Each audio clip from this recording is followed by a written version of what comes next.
കയ്യൊപ്പ്.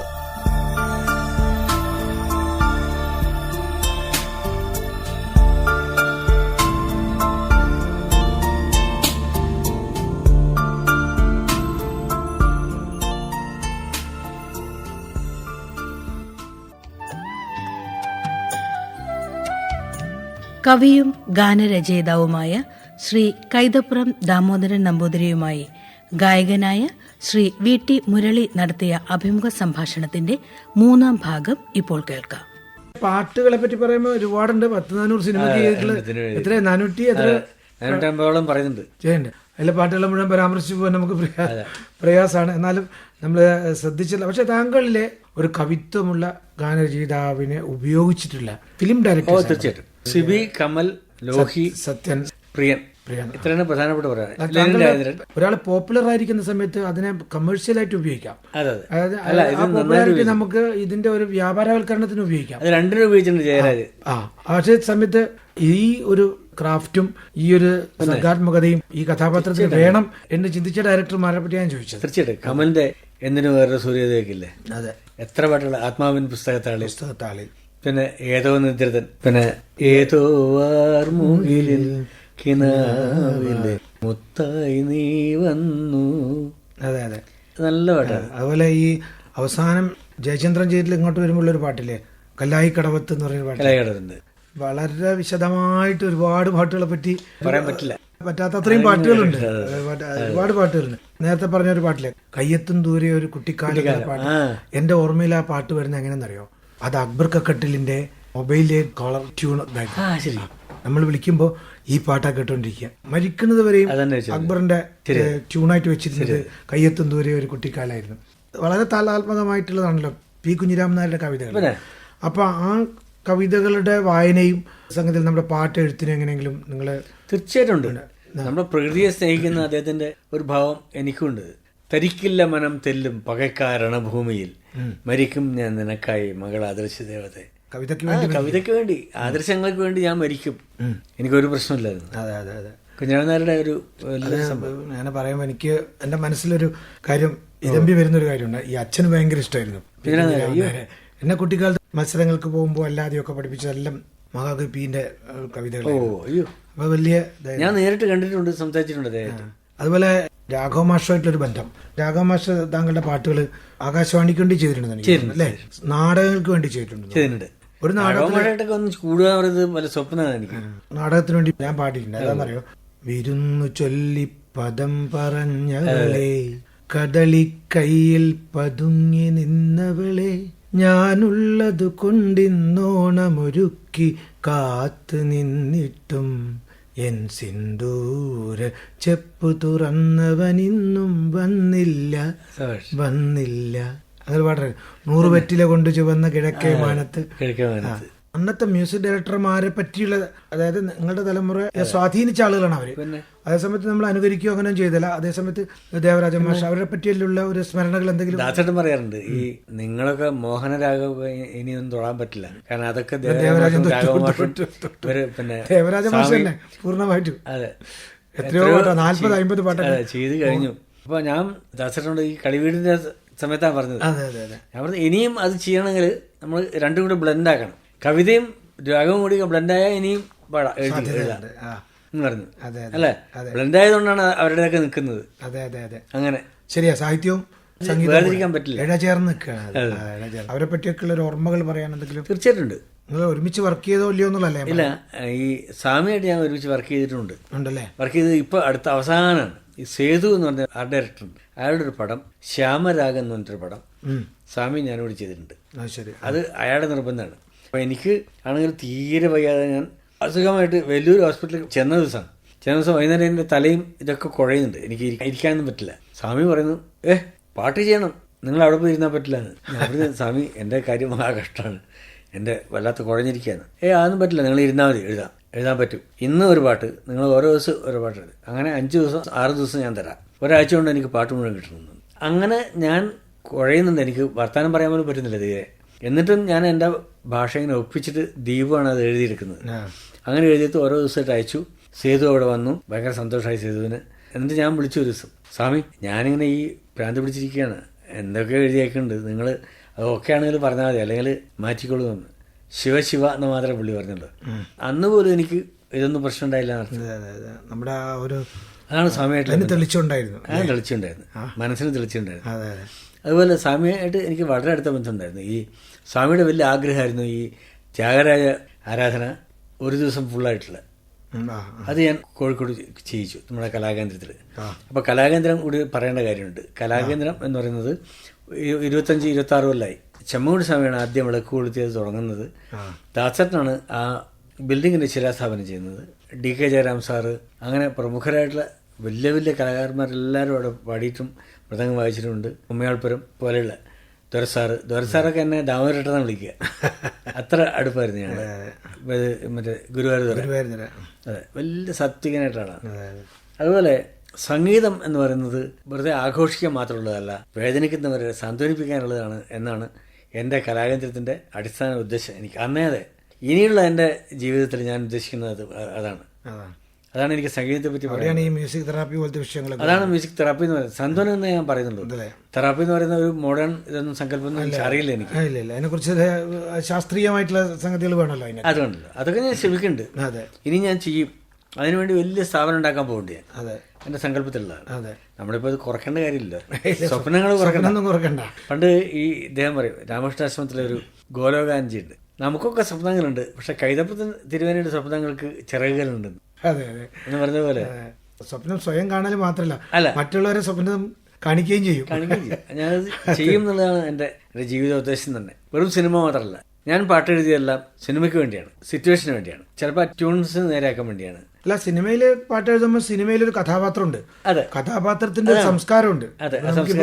ഒരു മാപ്പിളപ്പാട്ട് വരേണ്ട സ്ഥലത്ത് ദേവദന്തു വി സാന്ദ്രല എന്ന് എഴുതാൻ പറ്റില്ലല്ലോ, അല്ലേ?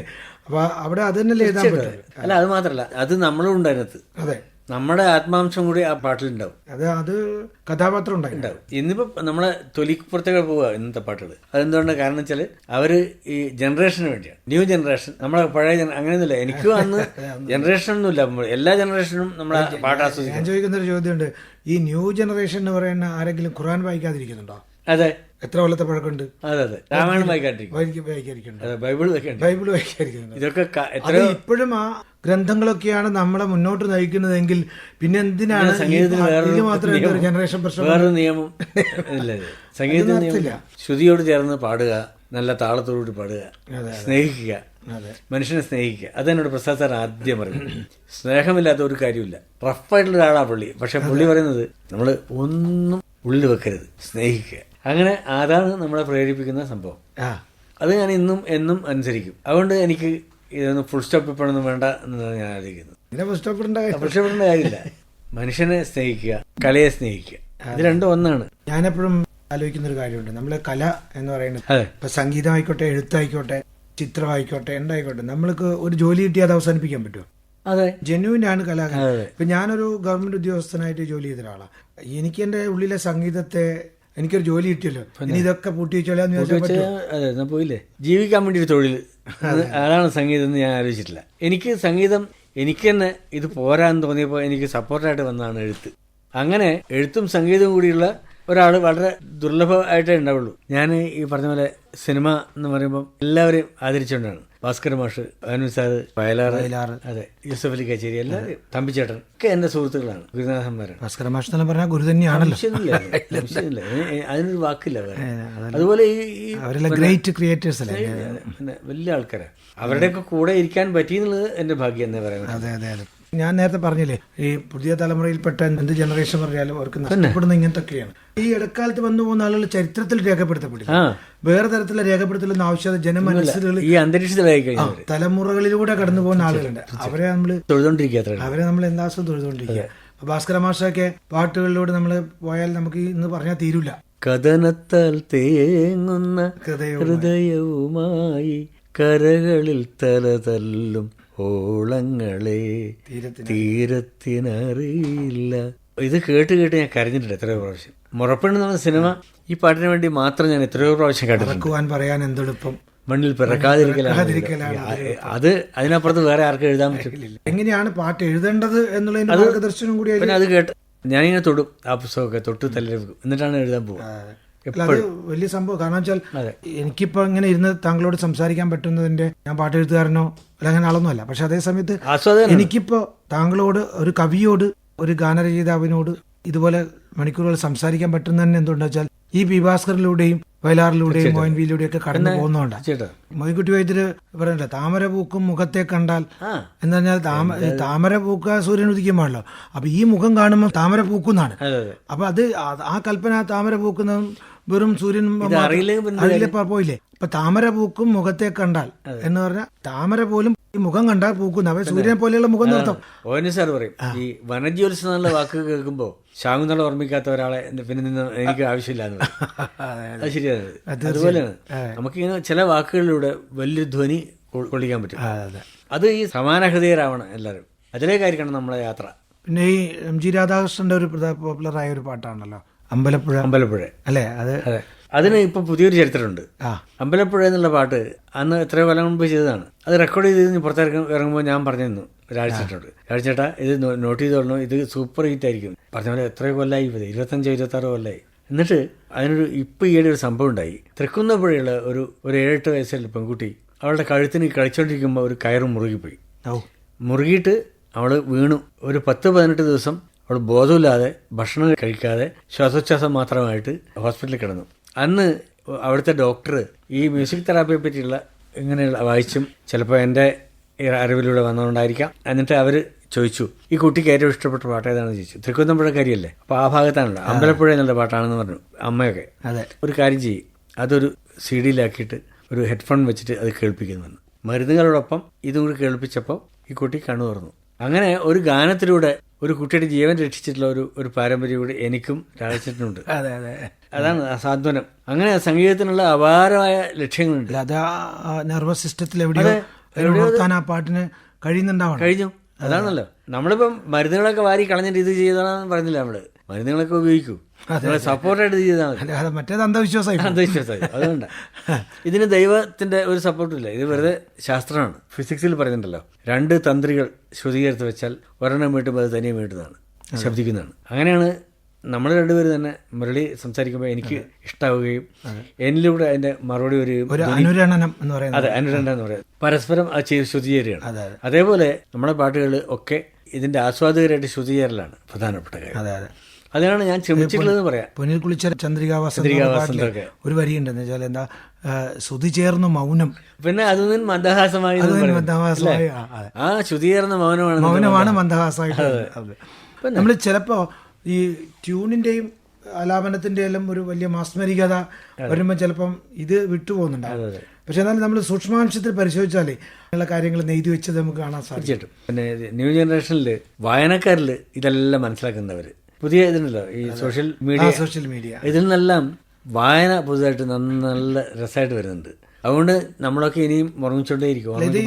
ആകാശവാണി പോലുള്ള സ്ഥാപനങ്ങൾക്കും ഇത് പലപ്പോഴും അനലിറ്റിക്കലായിട്ട് പല സംഗതികളും ഓരോ പാട്ടിനെ പറ്റിയുള്ള മറ്റു ഡീറ്റെയിൽസും കാര്യങ്ങളൊക്കെ കൊടുക്കുന്ന സമയത്ത് തീർച്ചയായിട്ടും ഞാൻ എപ്പോഴും ഓർക്കാറുണ്ട്, എൻ്റെ ഈ ആകാശവാണിയിൽ നിന്ന് പാട്ടുകൾ കേൾക്കുക അല്ലേ നിവൃത്തിയുള്ളൂ. ആ കാലത്ത് വേറെ നിവൃത്തിയൊന്നുമില്ലല്ലോ.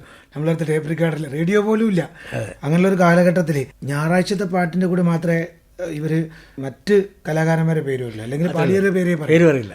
അപ്പൊ ആവശ്യപ്പെട്ട റെക്കോർഡ് ദേവരാജൻ അല്ലെങ്കിൽ വയലാർ. അപ്പൊ നമ്മളെ മനസ്സിലേക്ക് അതിങ്ങനെ വരികയാണ്. ഇപ്പോഴും നമ്മള് ആ ഓർമ്മയിലാണ് അത് വയലാറിന്റെ പെട്ടെന്ന് പറയുന്നത്. അതിനുമ്പത്തെ പാട്ടുകളില്ലേ, മറ്റേ പനിനീർ മലരിനൊരിതൾ കുറഞ്ഞാലും കാന്തി കുറഞ്ഞിടുമോ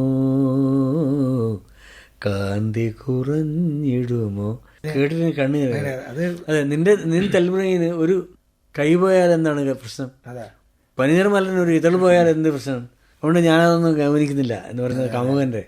ഓ എന്തൊരു ഈ കാമുകൻ എന്ന് പറഞ്ഞ ഒരു വാക്ക് ഉപയോഗിച്ചപ്പോൾ ഞാൻ കേട്ടെ, പ്രണയ ഗാനങ്ങൾ ധാരാളം എഴുതിയിട്ടുണ്ടല്ലോ. തീർച്ചയായിട്ടും. അപ്പോഴൊക്കെ ഈ പഴയ പ്രണയം ഉള്ളിൽ ഉണ്ടായിരുന്നോ? തീർച്ചയായിട്ടും ഉണ്ടാവില്ല, ഇല്ലാതെ പറ്റില്ല. അതല്ലേ ഇളം കൊമ്പിൽ നീ പാടാതിരുന്നെങ്കിൽ ഈ ജന്മം പാഴ്മരമായ പോയനെന്ന്.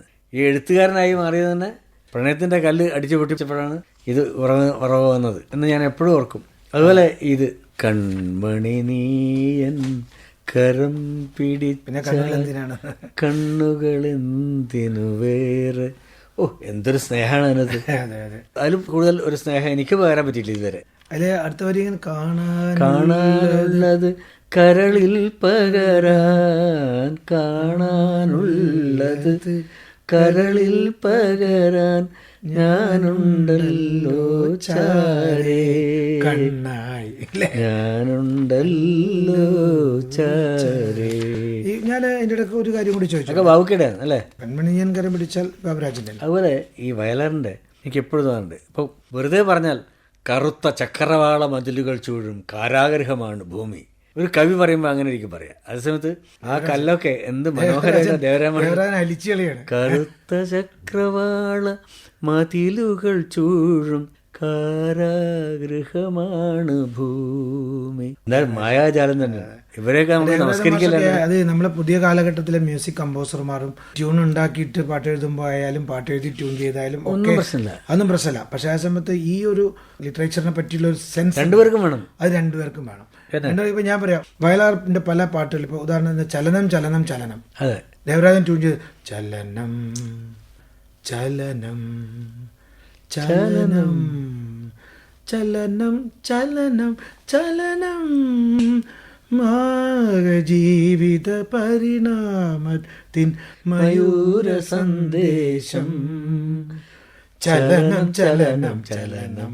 ആഹാ, ചലനത്തിനെ ഇത്രയും ഇതൊക്കെ ചലിപ്പിക്കാൻ എങ്ങനെ സാധിക്കും? രണ്ടുപേർക്കും അതിലുണ്ട്. ഇത് നമ്മളെ സംബന്ധിച്ചിടത്തോളം ഒരു പാഠമാണ്, ത്യാഗരാജ കൃതി പോലെ തന്നെ ഒരു പാഠമാണ്. പിന്നെ അത് അപ്പൊ അങ്ങനെയുള്ള ഇതിൽ നിന്ന് ഞാൻ മാറിയിട്ടുള്ള ഒരു കാര്യം കൂടി ചോദിച്ചോട്ടെ. ഈ തമാശയായിട്ടുള്ള പാട്ടുകളില്ലേ, ഇപ്പൊ ആനച്ചന്തം ഗണപതി മേളച്ചന്തം, ഇന്നസെന്റിന് പാടിയൊരു പാട്ട് അല്ലെ, അങ്ങനെയുള്ള പാട്ടുകൾ എഴുതുമ്പോൾ എങ്ങനെയാണ് അതിന്റെ ഇത്രയും സീരിയസ് ആയ ഇവർ പറയുന്ന സിറ്റുവേഷൻ നമ്മൾ ഉള്ളിൽ തട്ടണം, എന്നാൽ നമുക്കത് വരും. ഏതും അങ്ങനെയാണ്. ഇപ്പോൾ ലോഹിയൊക്കെ ഇങ്ങനെ പറഞ്ഞിരിക്കും കൂടെ. ലോഹിയുടെ പടങ്ങളിലെല്ലാവരും ലോഹിയാണ് ഏറ്റവും മുമ്പിലുണ്ടാവുക. എന്നിട്ട് അതിങ്ങനെ എന്നെ ബോധ്യപ്പെടുത്തും. ബോധ്യപ്പെടുത്തിയ പിന്നെ അങ്ങ് വിടും എന്നെ. പിന്നെ അറിയാം അത് കറക്റ്റായിട്ട് വരുന്നത്. ശരിയാണ്, ലോഹി അങ്ങനെയാണ്. ആദ്യം ഇങ്ങോട്ടേക്ക് പകർന്നു തരും വേണ്ട പോലെ. ഇപ്പോൾ ആ നേരത്തെ നമ്മൾ പറയുമ്പോൾ രാമായണക്കാറ്റിൻ്റെ കാര്യം പറയാം, അതിലൊക്കെ അങ്ങനെയാണ്. പ്രിയന്റെ ഒരു രാമായണക്കാറ്റ് എന്നുള്ള പാട്ടിന് ഞാൻ എൻ്റെ മനസ്സിൽ തോന്നിയൊരു കാര്യം, അതൊരു വെറും ഒരു അടിപൊളി ഒരു ബഹളം ഉണ്ടായി അങ്ങനെയാണ് ചിത്രീകരിച്ചിരിക്കുന്നത്. പക്ഷെ അതിൽ വളരെ രസകരമായിട്ടുള്ള ചില, രസകരം എന്നല്ല, എനിക്ക് ടച്ച് ചെയ്ത ചില വരികൾ അതിനകത്തുണ്ട്. അതെന്ന് വെച്ചാൽ ഈണം ഈണത്തിൽ മുങ്ങിക്കുളിച്ചു എന്ന് പറയുന്നത്, ഈണത്തിൽ മുങ്ങിക്കുളിച്ചു, താളം താളത്തിൽ കോരിത്തരിച്ചു. നമ്മളൊരു വരികൾ എന്നുള്ള നിലക്ക് ശ്രദ്ധിച്ചൊരു പാട്ടല്ല അത്. ഈ കാരുണ്യം എന്ന് പറഞ്ഞ ചിത്രത്തില് നല്ല പാട്ടുള്ള എൻ്റെ, അതിന് എനിക്ക് സ്റ്റേറ്റ് അവാർഡ് തന്നിരുന്നു മ്യൂസിക്കിന്. ഇപ്പോൾ ഉദയമാൻ ചേട്ടൻ എഴുതിയ ഒരു ന്യായീകരണം ഉണ്ടായിരുന്നു. ഞാൻ എൻ്റെ ഗാന ജീവിതത്തിൽ കേട്ടിട്ടുള്ള ഏറ്റവും മനോഹരമായ പാട്ടുകളിൽ ഒന്നാണത്. ഏതാ, മറക്കുമോ നീ എൻ്റെ മൗനഗാനം, ഒരു നാളും നിലക്കാത്ത വേണുഗാനം. പുള്ളി പറയുന്നത് വെച്ചാൽ ആ ലിറിക്സിന് ആവശ്യമുള്ള ട്യൂണേ ഉള്ളൂ, ട്യൂൺ കൊണ്ട് ദൂരത്തടിച്ചിട്ട് കാര്യമില്ല. അതേ രാഗത്തിൽ അക്കോലെ തന്നെ വലിയ, അതായത് സിന്ധുപുരയിൽ കലക്കിയ പാട്ടുകളുണ്ടായിരുന്നു. പക്ഷെ പുള്ളി ഇതിനാണ് അവാർഡ് വരുന്നത്. അതിന് ഇതാണ് കാരണം. അതെ, അത് യോജിപ്പ്, മൊത്തം ഉള്ള യോജിപ്പാണ്. ഒരു താരത്തിനെ കണക്കാക്കിയിട്ട് ഉള്ള പാട്ടുകളല്ല. ഞാൻ അങ്ങനെ ചെയ്തിട്ടില്ല. അല്ല, ഒരു പാട്ടെഴുത്തുകാരൻ്റെ അയാളൊരു ക്രാഫ്റ്റ്സ്മാൻ കൂടിയാണല്ലോ ശരിക്കും. അയാളൊരു കവിയാണെങ്കിൽ പോലും ആ കവി ഞാൻ ഇന്നതേ എഴുതുള്ളൂ, അല്ല എൻ്റെ ഉള്ളിൽ നിന്ന് വരുന്നൊരു സാധനം എഴുതുള്ളൂ എന്ന് പറയാൻ പറ്റാത്തൊരു പണിയും കൂടിയാണ്. അപ്പൊ ആ ഒരു പണിയിൽ ഇപ്പോൾ ക്ലാസിക്കൽ ടൈപ്പുള്ള പാട്ടുകളും, ഞാൻ എല്ലാ പാട്ടുകളും, തമാശ പാട്ടുകളും എല്ലാ രീതിയിൽ ഈ താളാത്മകമായിട്ടുള്ള ഈ ഫോക്ക് ടൈപ്പ് പാട്ടുകൾ എഴുതിയിട്ടുണ്ട്. അപ്പൊ അതിലൊന്നും എല്ലാറ്റിലേക്കും പോകുമ്പോൾ എൻ്റെ ചോദ്യം എന്താ വെച്ചാൽ, ഉള്ളിൽ പ്രവർത്തിക്കുന്ന ഒരു സംവിധായകൻ, സംഗീത സംവിധായകനെ കുറിച്ചല്ല ഞാൻ പറഞ്ഞത്, ഡയറക്ടർ പറഞ്ഞു തരുന്ന ഉള്ളിൽ ദൃശ്യീകരിക്കാനുള്ള, നമ്മള് സംവിധായകൻ പറയുന്നതല്ല എഴുതുന്നത്, അല്ലെങ്കിൽ അതിന്റെ തിരക്കഥാകൃത്ത് പറയുന്നതല്ല എഴുതുന്നത്. അവർ തരുന്ന വികാരമാണ് നമ്മൾ പ്രകടിപ്പിക്കുന്നത്. ആ വികാരം ഇവർ പറയുന്നതൊന്നായിരിക്കില്ല, വേറൊരു സാധനമായിരിക്കും. ഇപ്പോൾ കണ്ണീർ പൂവ് പോലും ഒരിക്കലും അങ്ങനെ ഒരു വാക്കോ അങ്ങനെയുള്ള സംഭവം എന്നല്ലല്ലോ പറയുന്നത്. അതിൻ്റെ ഫീലാണ്. ഈണം മുഴങ്ങും പഴമ്പാട്ടിൽ മുങ്ങി മറുവാക്കു കേൾക്കാൻ കാത്തു നിൽക്കാതെ പൂത്തുമ്പി എന്തേ മറഞ്ഞു. അവളിങ്ങനെ പതുക്കെ അങ്ങോട്ട് നീങ്ങി എന്നേ പറയുള്ളൂ. പക്ഷെ ഞാൻ പറയുന്നത്, ഈ മറുവാക്ക് കേൾക്കാൻ പോലും കാത്തിരിക്കാതെ ഈ പൂത്തുമ്പി എന്താണ് അങ്ങനെ മറഞ്ഞത് എന്നാണ് ഞാൻ പറയുന്നത്. നമ്മൾ വേറൊരു സാധനം ഗണിച്ചെടുക്കുന്നത്. നമ്മുടെ ഉള്ളിൽ അതാണ് പാട്ട്. വേറൊരു ദൃശ്യം വരും, വേറൊരു വിഷ്വൽ വരും. അത് കാവ്യാത്മകമായിരിക്കും. ഭരതേട്ടൻ ഈ വികാര നോക്കിയൊക്കെ ചെയ്യുമ്പോൾ അവർ രണ്ടുപേരും കൂടി നോക്കിയിട്ടായിരിക്കാം ചിലപ്പം. ഭരതേട്ടൻ്റെ വീട്ടിൽ എങ്കക്കാട്ടിൽ വെച്ചാണ്. ഭരതേട്ടൻ എന്നെ ഭയങ്കര ഇഷ്ടമായി. വരൂന്നേ നമുക്ക് അങ്ങോട്ട് പോകാനൊക്കെ പറ്റി എന്നെയും കൂട്ടിയിട്ട് പോകും വീട്ടിൽ. അവിടെ പോയി ഒന്നുമില്ല, പുള്ളി എണ്ണയൊക്കെ തേച്ചോണ്ടിരിക്കും, പാട്ടൊക്കെ കേട്ടോണ്ടിരിക്കും, പാട്ട് പാടും. ഇതൊക്കെയാണ് തമാശ. അമ്മ ഭക്ഷണം കൊണ്ടുതരും. പുള്ളിയുടെ അവിടുത്തെ വരകളും പിന്നെ സ്കൾപ്ചേഴ്സ് എല്ലാം കാണിക്കും. അത് രസമാണ്. ഒരു സാധാരണ വീടാണ് ഭരതേട്ടൻ്റെ ഈ എങ്കക്കാട്ടിലെ വീട്. ഒരു അവിടെ കൂട്ടിക്കൊണ്ടുപോയിട്ട് എന്നോട് പറഞ്ഞു നമുക്കൊരു പടം ചെയ്യേണ്ട ഉടനെ. അപ്പോൾ ആ പടമാണ് അമരം. എന്നിട്ട് എന്നോട് പറഞ്ഞു ഇങ്ങനെ അതിൽ നമുക്കൊരു പാട്ട്, ആദ്യത്തെ പാട്ട് നമുക്ക് ആലോചിക്കാം, ബാക്കിയുള്ളത് പിന്നെ തുടങ്ങാം. ലോഹി വിളിക്കാൻ പറഞ്ഞു. ലോഹി വിളിച്ചു. ഇവിടെ ആ സിറ്റുവേഷൻ എന്ന് പറയാൻ പറഞ്ഞു. അത് പറഞ്ഞു. എന്നിട്ട് ഭരതൻ ആണ് ആ ട്യൂൺ ആദ്യം പറയുന്നത്. ഇവർ തീരുമാനിച്ചാണോ എന്ന് എനിക്കറിഞ്ഞൂടാ. തന്നാന താന നന്ന തന താന ഇങ്ങനെ സ്പീഡിലാണ്. എന്നോട് പറഞ്ഞു അതിന് ഒരു വരി എഴുതി നോക്കട്ടെ. ബാക്ക്ഗ്രൗണ്ട് പറഞ്ഞപ്പോൾ വികാര നൗകയുമായി തിരമാലകളാടിയുലഞ്ഞു. അപ്പം തന്നെ ഇങ്ങനെ പോലും സുന്ദരാണെന്ന് പറഞ്ഞു ഭരതേട്ടൻ. ഇനി നിങ്ങൾ വീട്ടിൽ പോയിക്കോ, ഞാൻ വണ്ടി റെഡിയാക്കാം, നാളെ വൈകുന്നേരം ടിക്കറ്റും കൊണ്ട് ആൾ വരും, റെഡി, നമുക്ക് തുടങ്ങുന്നു, ഇതാണ് പാട്ട് എന്ന് പറഞ്ഞു. അങ്ങനെ അവിടെ പോയി. ഓൾഡ് വുഡ്ലാൻഡ്സിൽ ഒരു കോട്ടേജ് ഞങ്ങൾക്ക്. ഭരതേട്ടനുണ്ട്, ഞാനുണ്ട്, ലോഹിയുണ്ട്, പിന്നെ രവിയേട്ടൻ ഒരു പഴയ ഹാർമോണിയൊക്കെ ആയിട്ട്. പുള്ളിയോട് ഈ പാട്ട് പല്ലവി എഴുതി കഴിഞ്ഞ് പല്ലവി ഞാൻ ചൊല്ലി കൊടുക്കാൻ പറഞ്ഞു. അസാമാന്യനായ ഒരു മനുഷ്യൻ എന്ന് പറയുന്ന കാരണം എന്താ, പുള്ളിക്ക് ഒരു ഭയങ്കര ഉൾവിളിയാണ് ഈ രവിയേട്ടൻ ഇങ്ങനെ ആലോചിച്ചിട്ട് പിടിച്ചിട്ട് വികാര നൗകയുമായി എന്നുള്ളത് വികാര നൗകയുമായി തിരമാലകളാടിയുലഞ്ഞു. അപ്പോഴേക്കാണ് നമ്മളെ കണ്ണങ്ങ് നിറഞ്ഞു പോയി വികാരം കൊണ്ട്. പാടുകയും ചെയ്യല്ലോ. പാട്ട് മുഴുവൻ ചെയ്ത് ഞങ്ങൾ. അപ്പോൾ ദാസേട്ടനും ഭരതേട്ടനായിട്ട് ഉടക്കുണ്ടായിരുന്നു. ചെറിയ ഉടക്കുള്ള സമയമാണ്. കോതണ്ടപാണി സ്റ്റുഡിയോ ആണ് അത്. പിന്നെ SP ബാലസുബ്രഹ്മണ്യത്തിൻ്റെ സ്വന്തം സ്റ്റുഡിയോ. കോതണ്ടപാണി സ്റ്റുഡിയോയിലാണ് റെക്കോർഡിങ്. എന്നിട്ട് ഞങ്ങൾ പകലൊക്കെ റെക്കോർഡിങ് ആണ്. ഇതൊക്കെ ചെയ്ത് ട്രാക്കൊക്കെ എടുത്ത് രവിയുടെ തന്നെ പാടിയത്. ഭയങ്കര ഫീലായിരുന്നു പാടിയിട്ട്. നല്ല രസമായിരുന്നു പാടിയാൽ ട്രാക്കൊക്കെ. രാത്രി ഒരു 9 മണിയാകുമ്പോൾ SP ആണ് അത് പാടണമെന്ന് തീരുമാനിച്ചു. SP ആണെന്ന് തീരുമാനിച്ചിട്ട് SP വന്നിട്ട് മൈക്കിൻ്റെ മുമ്പിലെത്തിയിട്ട് ഇതൊക്കെ വെക്കാൻ പറഞ്ഞു. വെച്ച് കേട്ടപ്പോൾ ഭയങ്കര പുള്ളി ഫീലായി. കുറച്ചേരം ഇങ്ങനെ ഉണ്ടായിരുന്നു. രവി കേട്ടവാന്ന്. അപ്പോൾ ഇവർ തമ്മിൽ വളരെ അടുപ്പാണ്. രവി എന്ന് പറഞ്ഞ് എന്നാ ബാലു പറഞ്ഞേ. എന്നിട്ട് ഇയാൾ അങ്ങോട്ട് പോയി. പോയപ്പോൾ ഉനക്ക് മുളയില്ല, ഇത് ആര് പാടണം தெரியாது, അവനക്ക് എന്ത് ശ്രുതിക്ക് എനക്ക് പാടാൻ മുടിയുമോ, ഇത് അവരെ പാടാന്ന് പറഞ്ഞു. അതാണ് മഹാമനുഷ്യനായ ഒരു ഗായകൻ അല്ലേ. നമ്മൾ ഇതിൽ തന്നെ രണ്ടാളായി. പറഞ്ഞ ട്യൂണിൽ നിന്ന് എഴുതി കേൾപ്പം അതിൻ്റെ പിന്നോട്ടെടുത്തിട്ട് അയാൾ വലുതായി. അതേപോലെ തന്നെ SP ഇത് ദാസേട്ടനെ കൊണ്ട് പാടിക്കണം എന്ന് പറഞ്ഞപ്പോൾ അയാൾ വലുതായി. ഞാൻ എൻ്റെ മുമ്പിൽ കാണുകയാണ് ഓരോരുടെ വലുപ്പം. ഇത് കഴിഞ്ഞു പിന്നെ എല്ലാ പാട്ടും ദാസേട്ടൻ തന്നെ പാടി. അവസാന അഴകേ എന്നുള്ള അതൊക്കെ മാറ്റാൻ പറ്റുമോ? എന്നൊക്കെ പറ്റില്ല, കംപ്ലീറ്റ് ആക്കി. എന്നിട്ട് അത് കഴിഞ്ഞ് രവിയേട്ടൻ്റെ പുറത്ത് തട്ടൊക്കെ തട്ടി ദാസേട്ടൻ ചിരിച്ചുകൊണ്ട് പോയി. രാത്രി മുഴുവൻ പാടി പുള്ളി. പിന്നെ ഭരതേട്ടൻ വന്ന് പാട്ട് കേട്ടപ്പോൾ പുള്ളി ഹാപ്പിയായി. ഇത് കഴിഞ്ഞു. ഇത് അതിൻ്റെ രചനയുടെ സ്റ്റേജാണ്. ഇത് കഴിഞ്ഞിട്ട് ഷൂട്ടിങ്ങിന് എന്നെ വിളിച്ചിരുന്നു. ഞാൻ അവിടെയൊക്കെ പോയിരുന്നു, കടപ്പുറത്തൊക്കെ പോയി. അത് കഴിഞ്ഞ് പാട്ടുകൾ കട്ട് ചെയ്തിട്ട് എന്നെ മാത്രമായിട്ട് ഒരു സഞ്ചി തൂക്കിയിട്ട് ഒരാൾ പേനയും ആയിട്ട് ഇറങ്ങിയിട്ട് കുറേ കാലമായല്ലോ, ഇത് ഇപ്പം എന്താ ഇത് കാണണ്ടേ എന്നൊക്കെ പറഞ്ഞുകൊണ്ടിരിക്കും പുള്ളി തമാശയായിട്ട്. വരൂ എന്നൊക്കെ പറഞ്ഞ് എന്നെ വിളിച്ചിട്ട് എന്നെ കൂട്ടിക്കൊണ്ടുപോയി ഗുഡ് ലക്ക് തിയേറ്ററിലാണ് ഇത് കാണിക്കുന്നത്. ഞാൻ സംവിധായകന് മാത്രമേ ഉള്ളൂ, ഭരതേട്ടൻ മാത്രമേ ഉള്ളൂ. പാട്ടിക്ക് കണ്ടിട്ട് ഞാൻ അന്തം വിട്ടുപോയി. ഓരോന്ന് പുള്ളി ചോദിച്ചു നിങ്ങളെ ചെമ്പിലെറിയുന്നതാ. എന്നിട്ട് ആ അസ്തമയ സൂര്യൻ്റെ ആ തങ്കക്കുടം പോലെയുള്ള ഇതിലെ ചെമ്പിലറയൻ ദൂരെ തുഴയെറിയുമ്പോൾ എന്ന് പറയുമ്പോൾ അങ്ങനെ അതാണ് കാണിക്കുന്നത്. നിങ്ങളെ ചെമ്പിലേറിന് എന്താന്ന് ഞാൻ കാണിച്ച വിഷ്വലിൽ നിന്ന് വേറൊരു വിഷ്വലാണ് പുള്ളി കണ്ടത്. അതാണ് വലുപ്പം. അത് ഗ്രേറ്റ് ആയിട്ടുള്ളൊരു സംവിധായകനാണ്. കവിയും ഗാനരചയിതാവുമായ ശ്രീ കൈതപ്പുറം ദാമോദരൻ നമ്പൂതിരിയുമായി ഗായകനായ ശ്രീ VT മുരളി നടത്തിയ അഭിമുഖ സംഭാഷണത്തിന്റെ 3ാം ഭാഗമാണ് നിങ്ങൾ കേട്ടത്. തുടർന്നുള്ള ഭാഗം അടുത്ത ആഴ്ച കയ്യൊപ്പിൽ.